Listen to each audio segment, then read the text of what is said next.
makes it seem like Florida State and Clemson will not be invited to the Big Ten someday. You are Locked On Big Ten, your daily podcast on the Big Ten Conference. Part of the Locked On Podcast Network, your team every day. Commissioner Tony Petitti kicked off the Big Ten Media Days from Lucas Oil Stadium in Indianapolis on Tuesday, and he kicks off his second year as commissioner of the conference.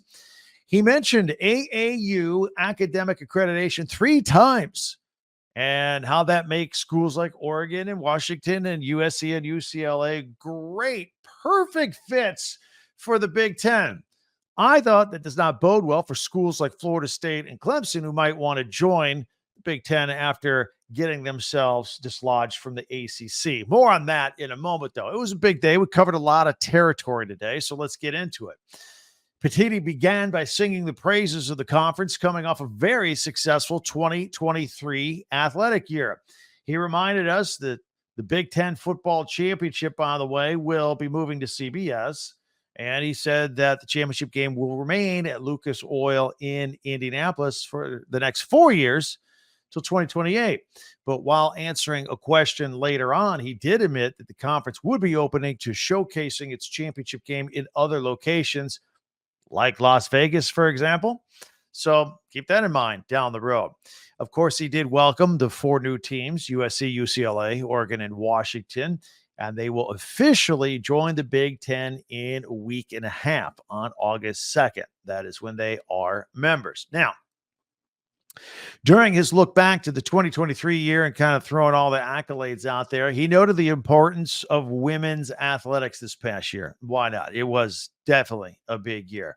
He mentioned the Nebraska volleyball team, and they drew 92,000 fans at Memorial Stadium last August.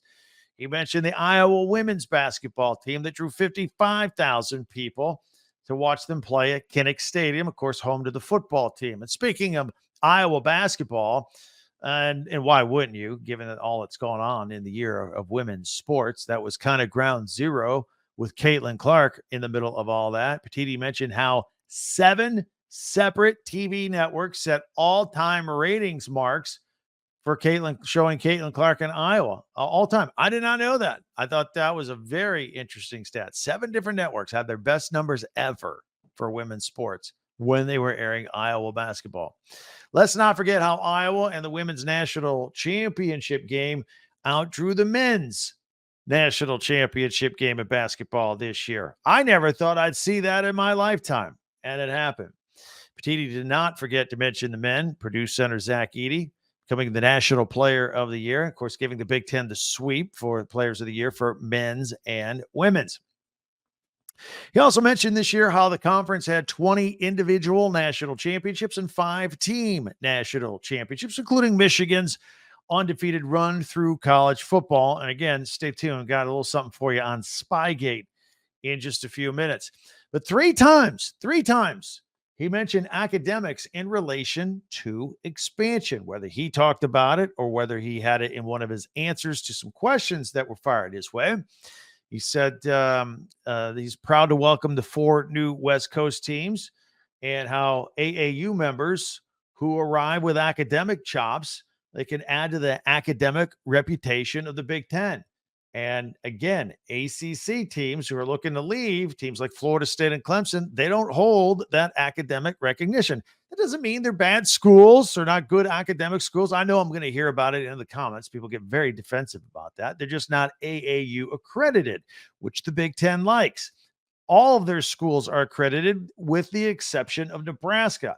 By the way, if you want to look at the ACC teams in Florida State and Clemson, how they're not AAU accredited, Duke, Georgia Tech, Miami, and North Carolina are. And so is Notre Dame, by the way. So with all that talk with expansion, there are many that believe that the conference will not add a school that is not accredited by AAU. So that's where we're at with that right now. It looks like it's pretty important. So Petitti also welcomed the 7 new football coaches to the Big Ten. That includes the 4 new West Coast coaches, and Dan Lanning and Lincoln Riley and Jed Fish, and of course, Deshaun Foster, but also Sharon Moore at Michigan, Kurt Signetti at IU, Jonathan Smith at Michigan State. He also bragged about how huge Big Ten football ratings are across numerous networks, and also pointed out that 44 of the 50 most watched games in 2023 were on over-the-air networks, not cable. And he noted that 2024 will see 60 Big Ten games on over-the-air networks like NBC and CBS. So it still sticks. He's excited about how the Big Ten is so deep with the additions and how we're basically guaranteed premier matchups every single week of the season. We here at Locked On Big Ten are also very excited about that fact. And with the expanded 12-team playoff and the new format, the Big Ten will have a greater chance of getting multiple teams into the college football playoff. So that was all part of his opening monologue, if you will, his greeting to everybody and the media that was all gathered at Indianapolis. And at that point, he opened it up for questions. Some of the questions that he got, for example, the first one, hey, with expansion and a coast-to-coast footprint, he was asked about the travel challenges for these student athletes who still have to go to class, right? He said, look, each sport is different, and they are trying to minimize travel as best they can. It's a tough job. He says they're going to monitor it. They're going to get constant student feedback and kind of work in progress, if you will. There was a Buckeyes reporter that immediately asked Petiti about the suspension of Jim Harbaugh last year for Spygate, and 9 months later, is there anything new from the NCAA on this matter? Tony Petiti said he did not know the NCAA timetable. We did a podcast on this about a week and a half, 2 weeks ago, how there's been nothing, absolutely nothing coming out of it. So he stands by the results of his the decision that was made during all that and suspending Jim Harbaugh for 3 games. He was asked, what is the current position on expansion given all the turmoil in the ACC? Favorite topic here on this podcast. And he said, as I predicted he would yesterday, and as I predicted last week, he'll say, we're good with our 18 teams that we have. We put a lot of work into fitting the 4 new teams and working our schedules. We're very proud of our schedules. We love the great matchups. And again, he also threw in how he loves how the 4 new schools are great academic fits for the Big Ten. That's the 3rd time he mentioned it. He was asked about Friday night football, Big Ten getting more and more into Friday night football and their recent TV package.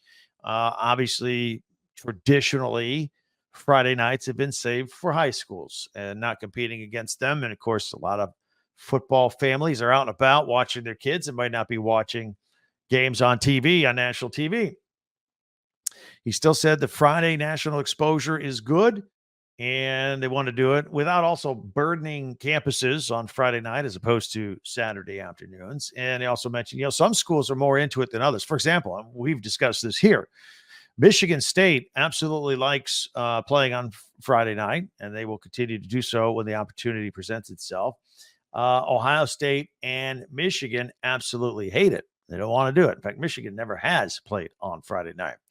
For the first time since 2019, the Big Ten opens week 1 without any head-to-head Big Ten matchups. They've been doing that lately. And Tony Petiti says that's just kind of the way the schedule worked out with 9 conference games and whatnot.